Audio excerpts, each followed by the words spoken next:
The courtroom fell into a tense, suffocating silence the moment the police chief stood up and said, "I own you, so." Gasps echoed across the room, and even the bailiff paused mid-step, unsure whether to intervene. Judge Judy, seated at the bench with her signature steely gaze, leaned forward ever so slightly, her eyes narrowing as if weighing every word, every nuance in the statement. There was a shockwave in the air, one that you could feel even from the back row. The courtroom wasn't just quiet, it was frozen, hanging on the precipice of chaos. And yet, nobody fully understood the gravity of what had just been said. On the surface, it seemed like an arrogant outburst, a power move from someone used to being untouchable. But beneath those words lay a hidden story, a secret the police chief desperately hoped would stay buried, and one that would ultimately shake the very foundations of this courtroom. Before we dive into what happened next, hit that like button so you don't miss a single shocking moment. What nobody expected was the history behind that single, loaded sentence.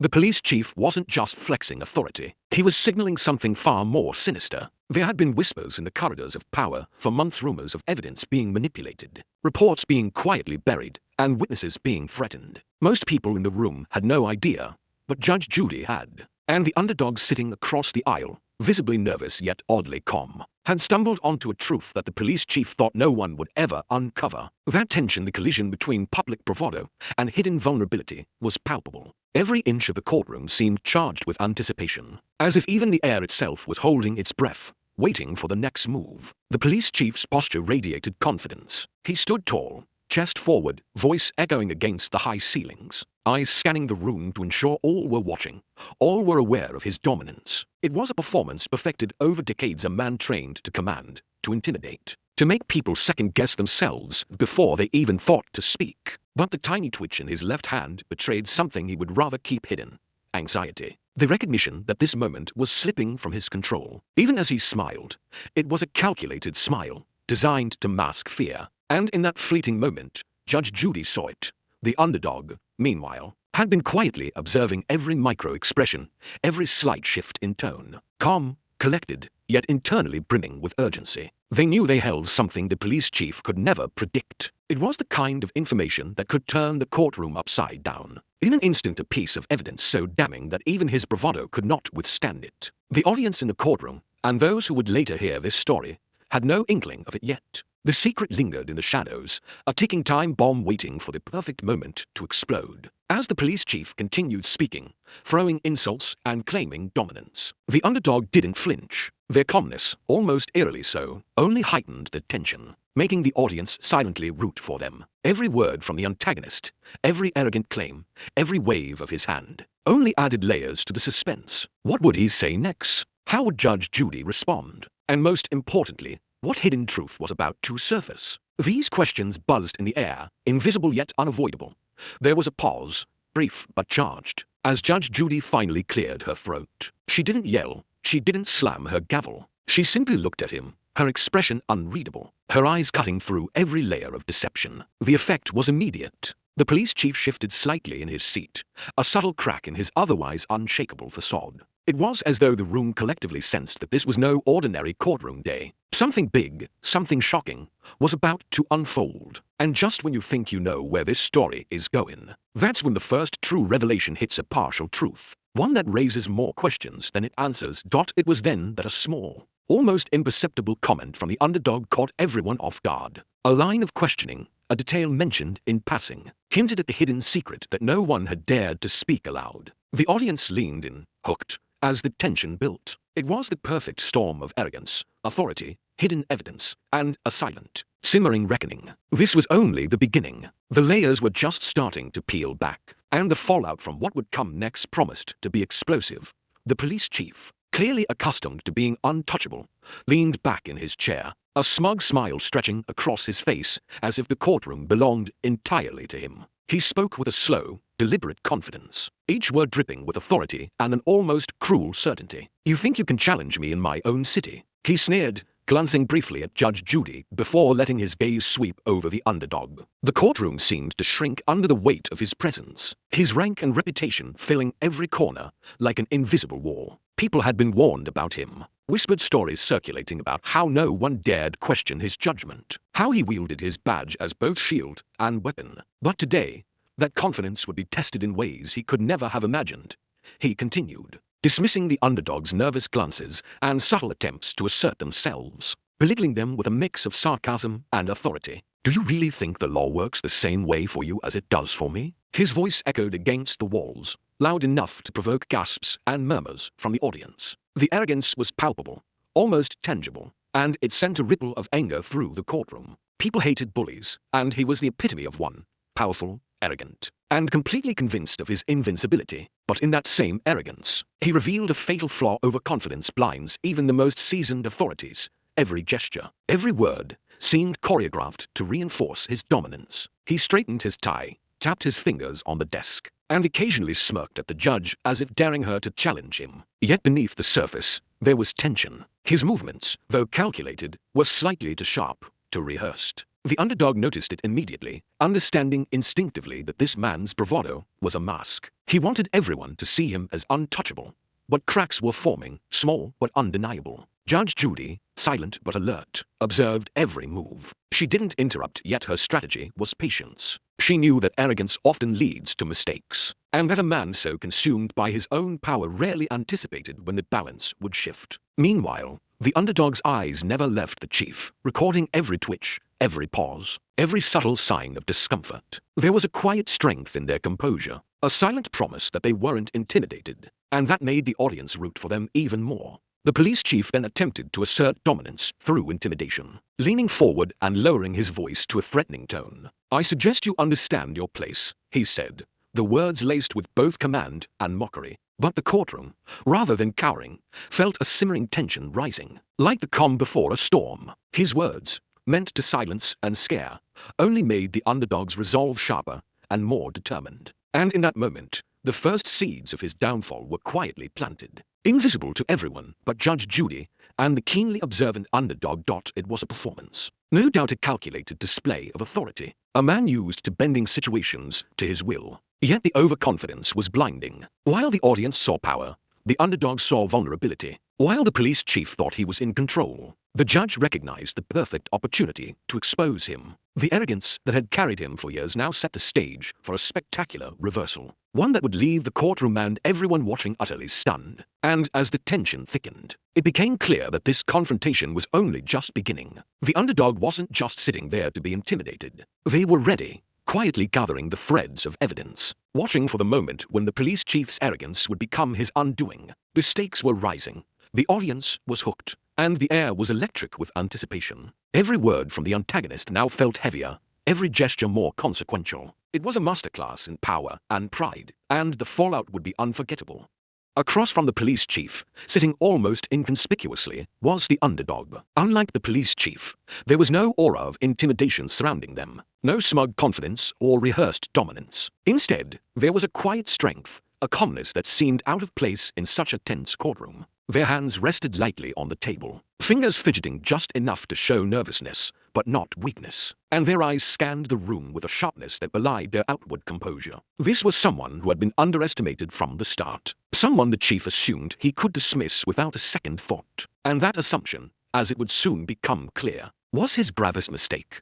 The underdog's story was not yet fully revealed, but the audience could sense it, the subtle hints of struggle, the glimmers of determination. They weren't just fighting for themselves. They were standing up against a system that had long favored authority and punished those who dared question it. There was vulnerability, yes, but it was paired with a quiet intelligence and a deep-seated courage. Every glance, every small breath, suggested that this person had uncovered something crucial, a piece of the truth the police chief desperately wanted to remain hidden. The tension in the room wasn't just about the words exchanged. It was about the knowledge that the underdog possessed, a secret that could change everything. What made the underdog compelling, beyond their courage, was the way they carried themselves despite the looming presence of the antagonist. They didn't shout, they didn't demand attention, yet every movement seemed intentional. They were listening, calculating, preparing for the moment when the police chief's arrogance would crack, when the truth they held would finally emerge. And even in those moments of silence, there was a subtle communication with the audience, an unspoken message that they were the side worth rooting for, the side that represented justice, fairness, and the power of courage over intimidation. As the courtroom waited for the next exchange, it became clear that this underdog was no ordinary participant. They had studied the patterns, understood the weaknesses, and quietly gathered the evidence that would eventually challenge the police chief's dominance. Their calmness wasn't ignorance, it was strategy. Every eye in the room, except the chief's, began to notice it, and an unspoken tension began to rise. People wanted to see justice, and instinctively, the underdog was becoming the vessel for that collective hope. The first hints of hidden knowledge were dropped in subtle ways, an almost imperceptible comment about an overlooked report, a careful reference to a prior incident, a glance at a document that had been ignored by the police chief's team. These small acts created curiosity for the audience, raising questions they couldn't yet answer. What did the underdog know that the police chief didn't? How long had they been holding onto this information? And most importantly, when would it surface? The anticipation was electric, and every second the courtroom waited only intensified the suspense. Despite the chief's attempts to belittle and intimidate, the underdog remained composed. Their silence spoke volumes, a quiet defiance that contrasted sharply with the loud arrogance of the police chief. The audience naturally began to side with them, feeling a growing sense of empathy and admiration. This wasn't just a battle of authority, it was a battle of truth versus pride, courage versus corruption, calm intelligence versus reckless arrogance. And for anyone watching, it was impossible not to be pulled into the narrative, to quietly hope for the underdog's eventual triumph.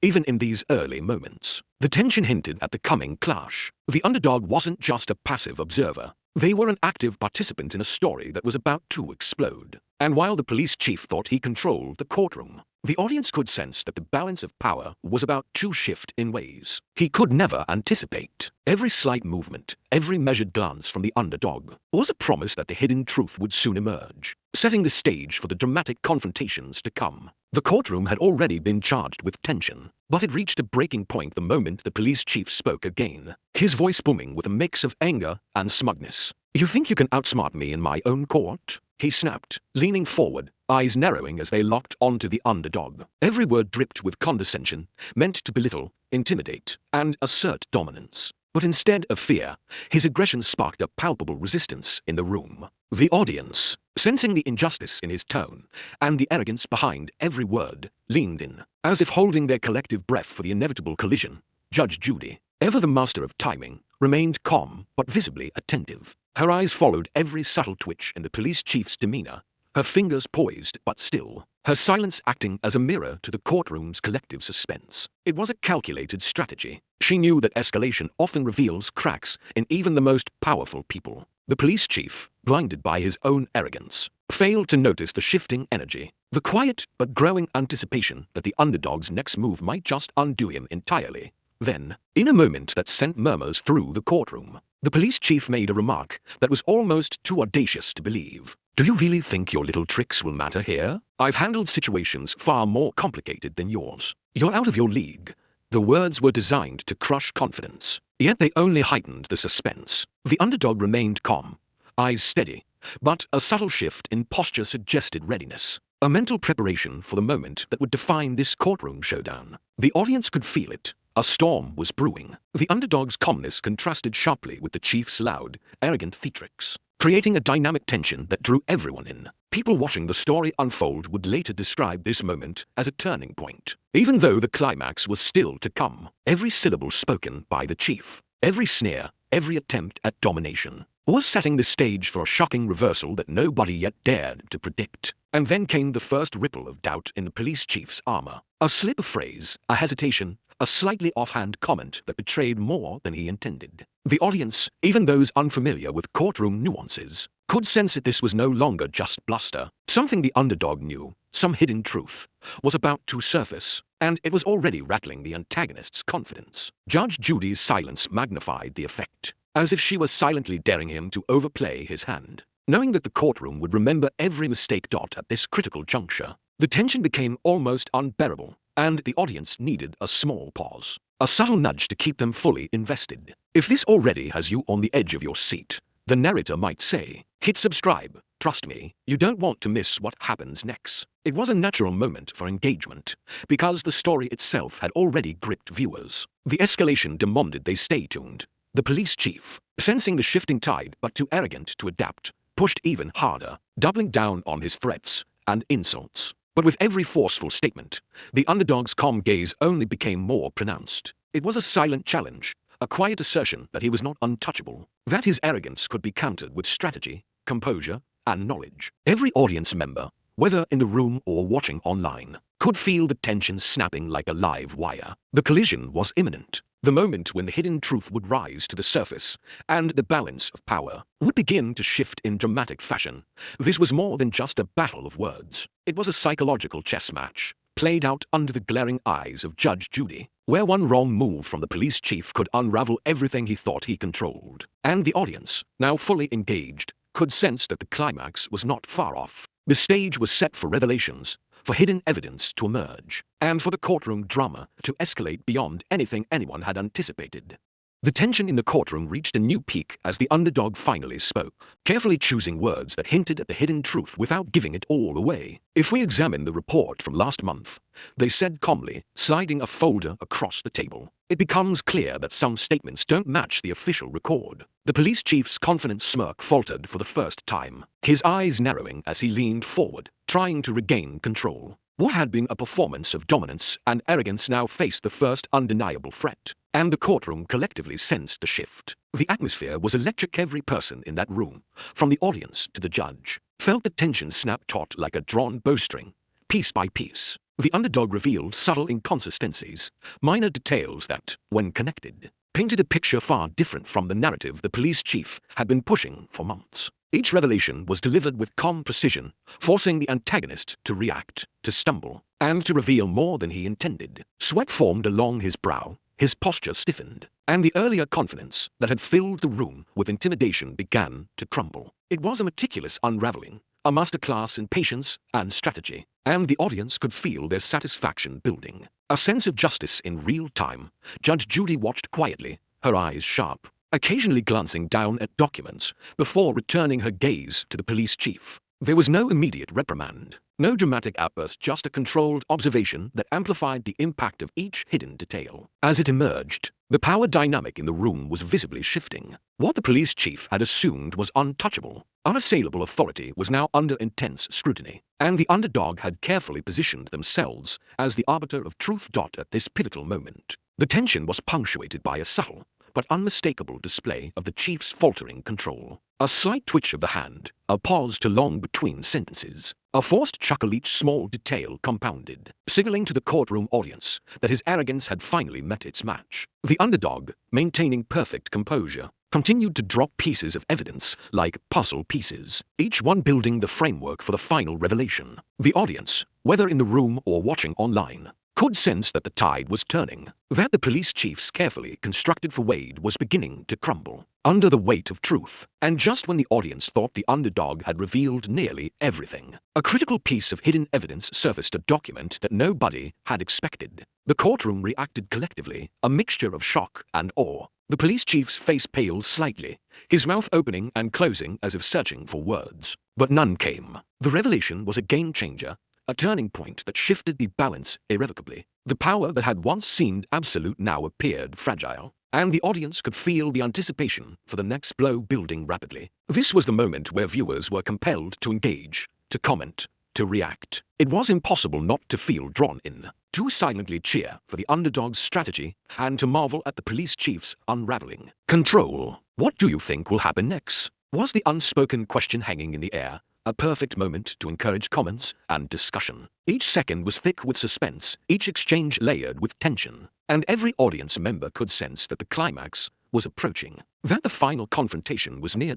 As the underdog concluded their line of reasoning, the courtroom shifted. The police chief, once brimming with arrogance, was now visibly shaken, glancing nervously at Judge Judy and the underdog. Every tactic he had relied on, intimidation, authority, bluster, was now failing. The first real crack had formed in his armor, and the story was finally reaching the turning point the audience had been waiting for. The hidden truth was no longer a whisper, it was a reality, and the consequences were about to unfold in the most dramatic fashion. The courtroom fell into a heavy silence as Judge Judy finally leaned forward, her voice cutting through the charged atmosphere like a sharp blade. "Enough," she said, her tone calm but authoritative, carrying the weight of decades of experience. All eyes turned to her, and even the police chief, who had spent so long projecting invincibility, felt the full force of her gaze. The arrogance that had dominated the courtroom moments earlier now seemed fragile, exposed, and vulnerable. This was the moment the underdog had been quietly building toward, the precise moment when the balance of power would shift. And it did so with undeniable force. The police chief tried to respond, to assert control, but his voice faltered, his words tripping over themselves. Every statement he had relied on, every insult, every boast about authority, now sounded hollow. Judge Judy's questions were precise, unyielding, and piercing. She dissected his earlier claims, pointing out contradictions, inconsistencies, and blatant disregard for the truth. Each revelation from the underdog's evidence became a weapon in her hands, dismantling the chief's carefully crafted farade. The audience could feel the tension breaking, a wave of anticipation sweeping across the room as the once dominant figure stumbled under the weight of undeniable truth. The underdog, who had been calm and patient throughout, now had the subtle satisfaction of watching their meticulous strategies succeed. There was no gloating, no show of triumph, only composed intelligence that highlighted the stark contrast between them and the police chief. The audience naturally aligned with this quiet hero, experiencing a sense of justice that was both gratifying and long overdue. Every subtle gesture, the chief's shifting eyes, the tightening of his jaw, the forced cough spoke volumes about his unraveling authority. Judge Judy's command of the courtroom intensified. She pressed on, leaving no room for excuses, no place to hide. The police chief attempted to redirect blame, to deflect responsibility, but each argument was met with sharp, unwavering scrutiny. The courtroom audience, now completely absorbed, could feel the thrill of watching a powerful figure brought down by methodical truth and relentless integrity. It was the kind of justice that resonated deeply, emotionally, and viscerally, reminding everyone why respect for the law and honesty cannot be bypassed by rank or influence. And then came the verbal knockout, a moment that would be remembered, quoted, and shared long after the gavel came down. Judge Judy, her voice steady and piercing, delivered the final blow, a statement that summarized the police chief's arrogance, exposed his mistakes, and reaffirmed the authority of truth over bluster. The courtroom reacted instantly. Whispers rippled like a current through the room. Eyes widened in disbelief, and the police chief, once untouchable, now sat speechless, cornered by logic, evidence, and the undeniable power of the law. What it was a total reversal. Authority, which had seemed absolute, crumbled under scrutiny. Arrogance, once loud and domineering, was silenced. The underdog, calm yet resolute, had successfully turned the tables, and the audience could feel the catharsis, a release of tension built over the previous sections. The emotional payoff was immediate. Viewers could sense justice being served in real time, and the satisfaction of witnessing such a dramatic power shift was undeniable. Even after the dust settled, the energy in the room remained palpable. Judge Judy's control was absolute, and the police chief's defeat was complete. The underdog had proven that courage, intelligence, and truth could triumph over intimidation and arrogance, and the audience, fully engaged from start to finish, had experienced every heartbeat of the courtroom drama. The stage was now set for the final verdict, where closure, moral resolution, and one last unforgettable statement from the judge would seal the story for everyone watching. The courtroom held its collective breath as Judge Judy prepared to deliver the final verdict. The tension, which had built steadily over the past hours, reached its climax, and everyone knew that justice would be served, one way or another. Judge Judy's eyes scanned the room, pausing on the police chief, whose once bold demeanor had now been replaced with visible unease. The underdog sat quietly, calm but resolute, their earlier composure finally rewarded with the acknowledgement of truth prevailing. The room was tense, electric, and deeply aware that they were witnessing the culmination of an extraordinary clash between arrogance and integrity.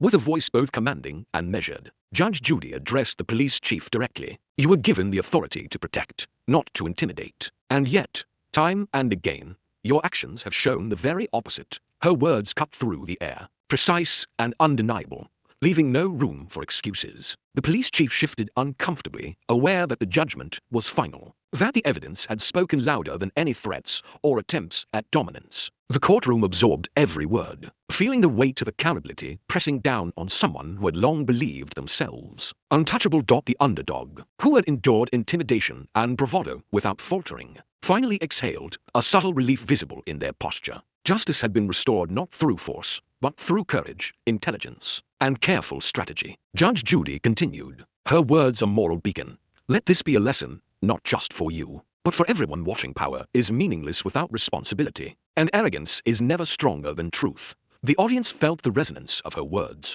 the satisfaction of watching a long-standing imbalance corrected, and the emotional payoff was undeniable.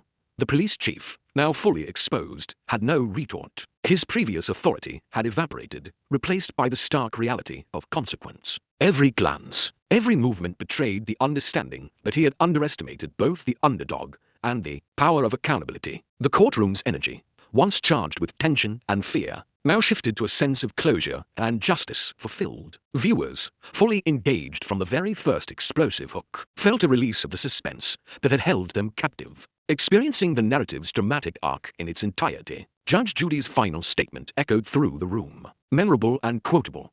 Let this courtroom remind us all no one is above the law, and no act of intimidation can withstand the truth. The simplicity and finality of her words solidified the moral of the story, leaving a lasting impression on everyone present and everyone watching. The underdog's patience and resolve had been vindicated, the police chief's arrogance dismantled, and the courtroom drama concluded with undeniable authority and satisfaction. As the gavel came down and the courtroom began to disperse, the story's lessons lingered: courage over fear, truth over bluster, and integrity over arrogance. For viewers, the emotional journey had been complete, each section of the narrative delivering suspense, revelation, and payoff. And for anyone who had been following this story from the very beginning, it was impossible not to feel compelled to stay engaged, share the story, and return for more. If this story shocked you as much as it did me, the narrator would say naturally, smash that like button and subscribe. More unbelievable courtroom moments are coming. The CTA wasn't an interruption. It flowed seamlessly from the audience's emotional investment, reinforcing the narrative while encouraging engagement. The story had reached its peak, delivering not just entertainment, but a compelling lesson on justice, morality, and the ultimate triumph of truth.